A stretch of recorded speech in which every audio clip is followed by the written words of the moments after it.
C'est en 1985 que brusquement, alors que rien ne le laissait prévoir dans ma vie, Jack Lang, alors ministre de la Culture, m'a demandé de prendre la présidence d'une nouvelle école de cinéma qui était souhaitée un peu par tout le monde, et en particulier par un grand rapport qu'on appelait le rapport Bredin. L'IDEC, qui existait jusque-là, n'était plus une école, c'était un endroit qui ne recevait que des réalisateurs, lesquels y rentraient uniquement pour faire un film. On n'y donnait plus d'enseignement, et en particulier aucun enseignement technique, c'est-à-dire en image, en son, en montage, en décor, etc. Le besoin d'une école technique se faisait sentir. Alors j'ai été un peu surpris quand Jack Lang et Jack Gajos, qui a été le directeur de l'école, m'ont proposé de prendre la présidence et de prendre même la direction du comité qui allait préparer l'école. J'ai réfléchi 8 jours et j'ai dit oui, parce que je ne sais pas pourquoi, encore aujourd'hui, ça me passionnait.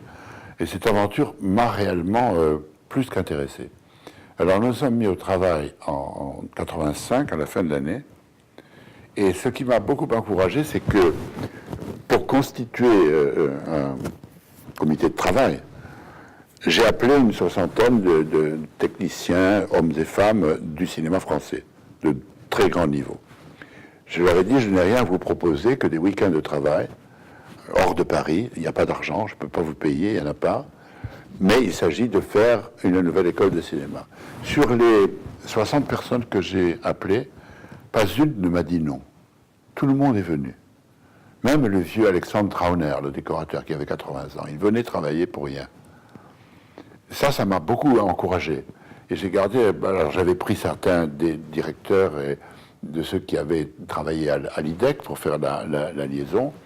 Et notre projet a été prêt à peu près au mois de mars 86. À ce moment-là, le gouvernement a changé. Il y a eu des élections et le gouvernement est passé à droite.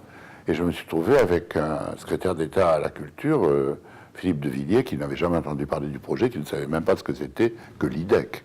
Donc il a fallu, et très très vite, parce que en 86, il n'y avait plus de concours à l'IDEC, on ne l'avait pas préparé, et nous n'existions pas encore. Donc il a fallu, dans les mois d'avril, mai, juin, aller très très vite pour mettre sur pied le concours, pour convaincre les politiques de décider de l'existence de l'école. Mais enfin, ça a été fait, nous avons pu ouvrir l'école à la rentrée, donc au mois d'octobre 86, avec un concours très, très complexe qui avait été très difficile à mettre au point.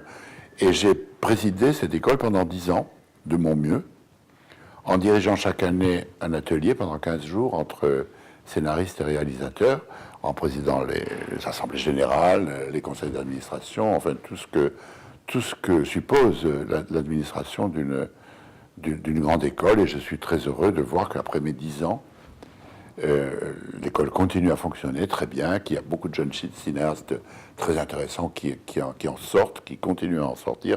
Moi-même, j'y reviens de temps en temps pour y faire une communication, un petit atelier, présenter.